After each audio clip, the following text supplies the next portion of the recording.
핑크가 판다팀, 이번 미제 사건 취재의 시작은 한 댓글이었습니다. 시각장애인 음료 및 의약품 점자 표기 미흡에 관한 기사였습니다. 이 문제는 2000년대 초반부터 꾸준히 기사화됐는데요. 제도 개선이 없어 같은 문제가 계속 제기되고 있었습니다. 그리고 이번 6.13 지방선거에서도 반복된 시각장애인용 선거 문제. 1999년 처음 언론에 보도된 이후 개선안을 내놓았지만 점자 공보물 내용 부족, 비밀투표 훼손 같은 문제가 여전히 발생하고 있습니다. 그렇다면 지난 20년간 제기돼 왔던 시각장애인 편의 개선 문제는 어떻게 해결되고 있을까요?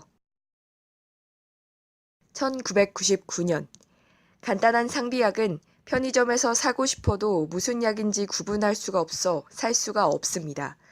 일부 소화제만 드물게 종이 포장지에 점자 표기가 돼 있지만 나머지 대부분의 약품에는 점자 표기가 돼 있지 않습니다.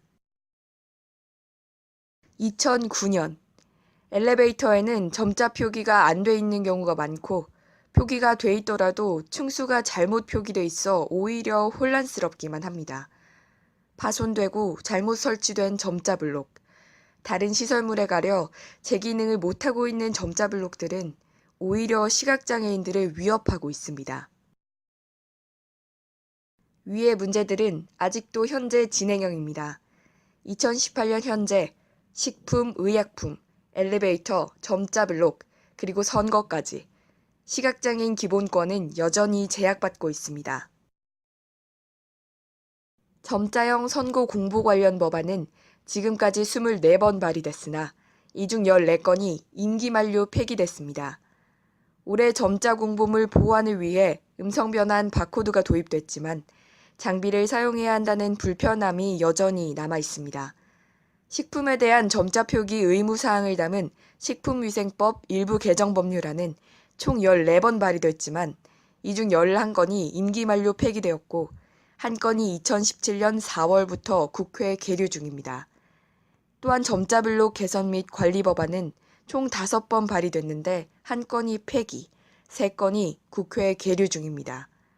이와 같이 시각장애인 관련 법안들은 국회에서 외면을 받으며 먼지 쌓여 폐기되거나 기약 없이 계류 중입니다.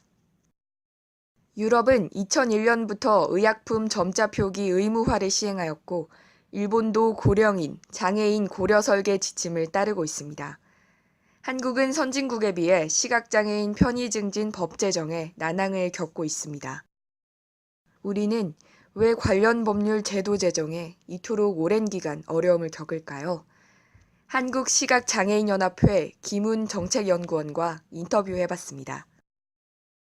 무조건 해달라는 게 아니라 필요한 사항들을 제도적으로나 법률적으로나 좀 개선을 해달라는 거거든요. 국회에서는 그게 발의가 되더라도 쉽게 개정도 안 되고요. 또 정부기관에서는 우리가 요구한 그 사항들이 요청을 하면 바로 되는 것도 아니고 담당자들이 다 바뀌다 보니까 실질적으로 그 불편 사항들이나 제도들이 그 개선이 안 되는데 장애인으로서 살아갈 때 이런 것들은 필요하구나 진짜로. 그러니까 우리 입장에서 좀 생각을 많이 해주셨으면 좋겠어요.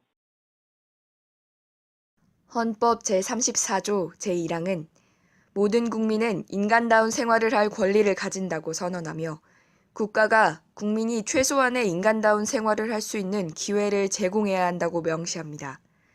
사회보장, 사회복지를 증진하고 여자, 노인, 청소년, 신체장애자 등 사회적 약자의 권익을 위하여 국가가 최선을 다해야 함을 확인시켜주고 있습니다. 20년 동안 장기 미제로 아직 해소되지 않은 시각장애인 기본권 문제. 이제는 더 이상 미제로 둘 수 없습니다.